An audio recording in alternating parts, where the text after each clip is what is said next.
Bayangkanlah, di sebuah kota kecil bernama Antium, pada tanggal 31 Agustus tahun 12 Masehi, lahirlah seorang bayi laki-laki dari keluarga terhormat Romawi. Ia diberi nama panjang, Gaius Julius Caesar Germanicus.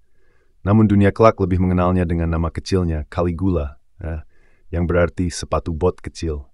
Mengapa julukan aneh itu melekat padanya? Karena sejak masih balita, ia sering ikut ayahnya Germanicus, seorang jenderal populer, ke kamp militer di perbatasan Jerman. Prajurit Romawi melihat bocah mungil itu berlarian di antara barak dengan mengenakan sepatu bot tentara mini, lengkap dengan baju perang kecil.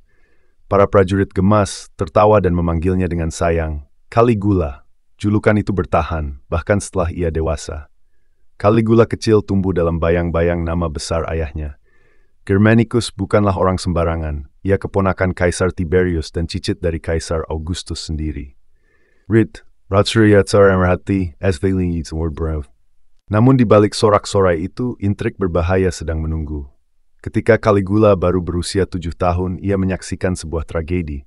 Ayahnya meninggal mendadak di Suriah. Banyak orang berbisik, Germanicus diracun atas perintah Tiberius. Entah benar atau tidak, kematian itu mengguncang keluarga.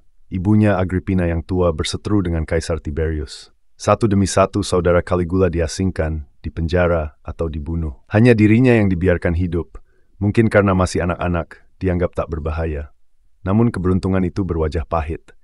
Pada usia 11 tahun, Caligula dipanggil ke Pulau Capri, tempat Kaisar Tiberius yang sudah tua dan terkenal kejam mengasingkan diri.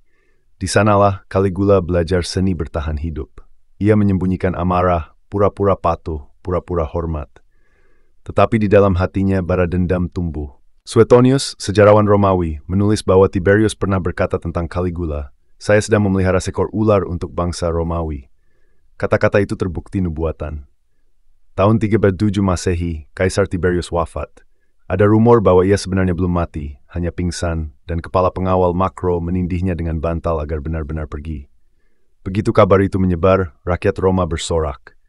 Mereka muak pada Tiberius. Mereka menginginkan kaisar baru. Dan siapa lagi yang lebih disukai selain putra Germanicus? Caligula, sang anak emas legiun, naik tahta di usia 25 tahun. Pada awalnya, pemerintahannya seperti mimpi indah. Ia membebaskan tahanan politik yang dikurung Tiberius. Ia memanggil pulang orang-orang buangan. Ia memuliakan abu ibunya dan saudaranya yang telah dihina, lalu menguburkannya dengan layak di mausoleum Augustus. Ia membagi-bagikan uang ke prajurit Praetorian, rakyat, bahkan gladiator. Senat memujinya. Rakyat menyanjungnya. Kaisar yang kita tunggu. Namun euforia itu tak lama. Pada akhir tahun itu, Caligula jatuh sakit keras.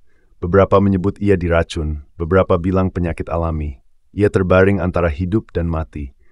Dan ketika ia bangkit, sesuatu dalam dirinya berubah. Sejarawan Cassius Dio menulis bahwa setelah sembuh, Caligula tidak lagi menjadi manusia biasa. Seolah sakit itu meninggalkan luka di otaknya. Dari pemimpin yang dicintai, ia berubah menjadi tiran yang menakutkan. Ia menghambur-hamburkan uang negara untuk pesta dan permainan. Ia memerintahkan pembangunan jembatan mengapung raksasa agar bisa menunggang kuda di atas laut. Ia menggelar perayaan mewah di istana yang penuh permata dan emas. Perbendaharaan yang penuh pada awal pemerintahannya cepat terkuras. Yang lebih mengerikan, ia mulai menuntut dipuja sebagai dewa. Patungnya didirikan di kuil-kuil.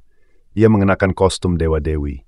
Kadang muncul sebagai Apollo dengan lira, kadang sebagai Hercules dengan gada, bahkan kadang mengenakan pakaian Juno atau Diana. Ia berkata pada rakyat, "Sembahlah aku karena aku adalah dewa yang hidup." Senat dipermalukan. Ia memaksa senator-senator terhormat berlari di samping keretanya, atau menyembahnya dengan cara hina. Seorang tribun bernama Cassius Chaerea, prajurit tua yang terhormat, sengaja ia ejek dengan kata-kata cabul. Luka batin itu kelak menjadi api balas dendam. Kebijakan luar negerinya pun penuh keanehan. Ketika memimpin pasukan ke tepi laut, bukannya menyeberang ke Britania, ia justru memerintahkan prajuritnya mengumpulkan kerang-kerang di pantai, katanya sebagai rampasan dari laut. Tentara yang dulu mencintai putra Germanicus kini kebingungan, bahkan malu. Dan kisah yang sering diceritakan, ia begitu mencintai Seti Incitats, sehingga memberinya kandang marmer, selimut ungu, perhiasan emas. Bahkan ia berencana mengangkat sang kuda sebagai konsul. Entah ini benar atau hanya sindiran, tapi bagi rakyat Roma, itu simbol gila. seorang kaisar yang merendahkan jabatan tertinggi negara dengan seekor hewan. Namun yang paling menakutkan adalah kekejamannya. Ia menyaksikan eksekusi sebagai hiburan. Ia mengundang tamu kejamuan, lalu tiba-tiba memerintahkan salah satu dibunuh di depan semua orang, hanya karena ingin melihat ekspresi ketakutan. Suetonius menulis, ia tidak mampu menahan hasrat untuk menyiksa dan bahkan terangsang oleh darah. Semua ini membuat kebencian menumpuk. Rakyat yang dulu menyambutnya dengan sorak, kini mulai berbisik ketakutan. Senator yang dulu tunduk mulai menyimpan dendam, bahkan para pengawal pribadinya muak. Dan pada suatu hari di bulan Januari 401 ketika Caligula berjalan melewati koridor istana setelah menghadiri pertunjukan teater anak-anak, perangkap dipasang. Cassius Chaerea, yang selama ini dihina, maju pertama. Dengan teriakan lantang, ia menancapkan pedangnya ke tubuh kaisar. Yang lain ikut menyerbu. Puluhan tusukan menghujam tubuh Caligula.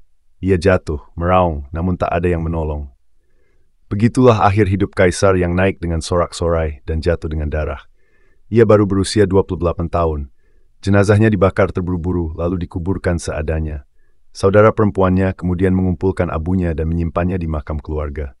Kematian Caligula mengguncang Roma. Para pembunuh berharap republik akan kembali.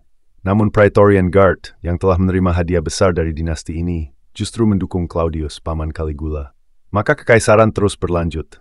Nama Caligula tetap hidup, bukan sebagai pahlawan seperti ayahnya, Germanicus, melainkan sebagai simbol tirani gila.